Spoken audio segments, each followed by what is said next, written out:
Fear! It's a primal instinct, an ancient response embedded deep within our DNA.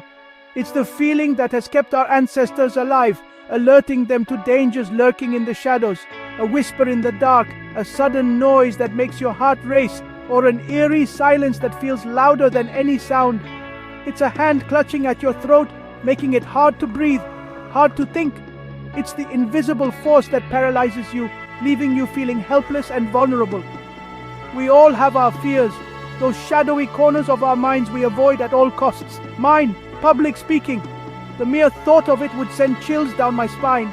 The thought of standing before a crowd, their eyes boring into me, their judgment hanging in the air like a thick fog, sent shivers down my spine. It felt like being under a microscope, every flaw magnified. My heart would pound, my palms would sweat, and my voice would turn to a dry, raspy whisper. It was as if my body was betraying me, amplifying my fear for all to see. It was a fear that had haunted me for as long as I could remember, a silent specter that held me back from opportunities and silenced my voice. It was a constant companion, always lurking in the background. But I was tired of living in its shadow. I realized that the only way to conquer this fear was to face it head on, to step into the light and let it wash over me. It was time to confront my fear, to step out of the darkness and into the light. I knew it wouldn't be easy, but I was determined to reclaim my voice and my confidence. The journey ahead was daunting, but I was ready to take the first step. Public speaking wasn't just about delivering speeches. It was about expressing myself, sharing my ideas, and connecting with others. But my fear had built an invisible wall around me, isolating me from experiences that could enrich my life. It affected everything. I avoided social gatherings, skipped opportunities to present my work, and even dreaded ordering food at restaurants. My fear was holding me captive, preventing me from living a full and meaningful life. I knew I couldn't let this fear control me any longer. It was time to break free from its grip and reclaim my voice. The thought was daunting, terrifying even. But a spark of determination had ignited within me. I was ready for a change. 30 days, 1 month. That's all I gave myself to conquer my fear. It seemed like an impossible task, an Everest of anxiety to overcome. But I was determined. I wrote down my fear, my reasons for wanting to conquer it, and my 30-day plan. Each day I would face a new challenge, starting small and gradually building up to my ultimate goal, delivering a 5-minute speech to a group of friends.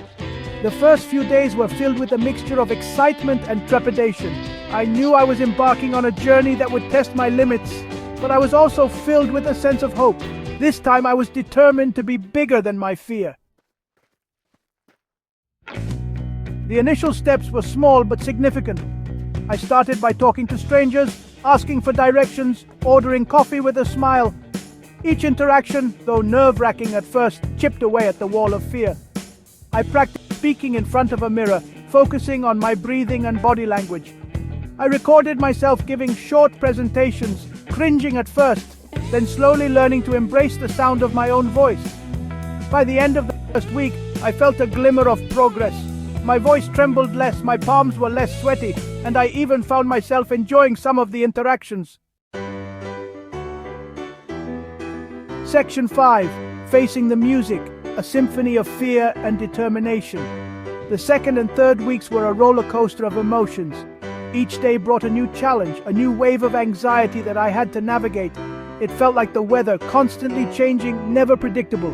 One moment I was confident and ready to face the world. The next I was overwhelmed by doubt and fear. In the midst of this emotional turbulence, I joined a public speaking group. It was a safe space where I could practice in front of others who understood my struggle. The group was a diverse mix of individuals, each with their own fears and aspirations, but united by a common goal: to overcome the fear of speaking in public. Each time I stood up to speak, a familiar wave of fear would wash over me. My heart would race, my palms would sweat, and my mind would go blank. It was as if I was facing a formidable opponent, one that knew all my weaknesses. But I'd learned to ride the wave, to acknowledge the fear without letting it control me.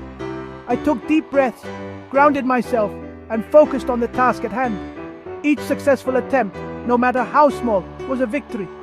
I focused on my message, on connecting with the audience, on using my voice to share my story.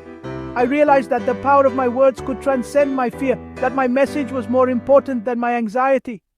There were setbacks, moments when the fear threatened to overwhelm me, times when I stumbled over my words, when I felt like giving up. But each setback was a lesson, a reminder that progress is not always linear. But I had my support system, friends, family, and the public speaking group, who cheered me on, offering encouragement and reminding me of how far I had come. Their unwavering support was my anchor, keeping me grounded and motivated to keep pushing forward. Section 6. The turning point, a crack in the wall. The breakthrough came during the third week. It was a time of intense self-reflection and practice. I had been diligently preparing, rehearsing my speech over and over again, trying to perfect every word, every gesture. I was delivering a short presentation to the public speaking group when, for the first time, I forgot about my fear. The room was filled with familiar faces, yet I felt a strange sense of calm wash over me. I was so engrossed in the topic, in sharing my passion with the audience, that the self-consciousness melted away. My words flowed effortlessly, and I could see the audience was genuinely engaged. I saw nods of understanding, smiles of encouragement, and heard the soft murmur of laughter at my jokes. It was a magical moment, one that I had never experienced before. In that moment, I realized that public speaking wasn't about me and my fear.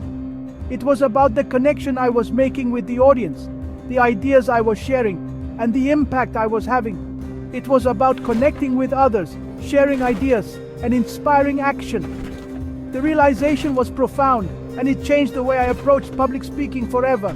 The fear didn't disappear entirely, but it no longer held me captive. I learned to embrace it, to use it as a driving force rather than a hindrance.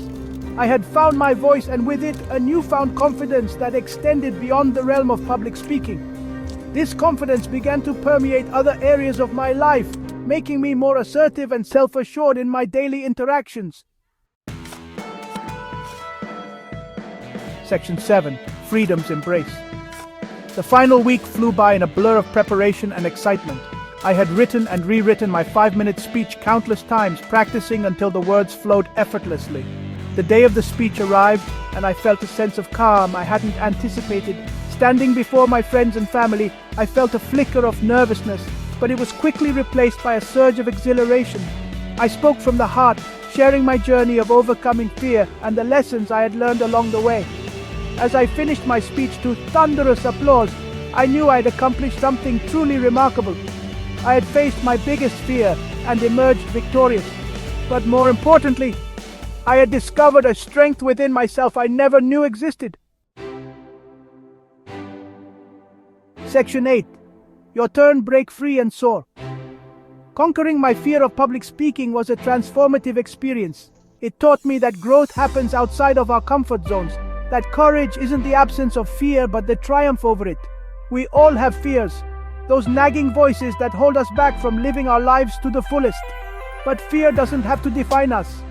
We have the power to confront our fears, to chip away at them one step at a time, and emerge stronger and more resilient on the other side. So I ask you, what is your fear? What is holding you back? Share your story in the comments below, and let's inspire each other to break free from our fears and soar to new heights.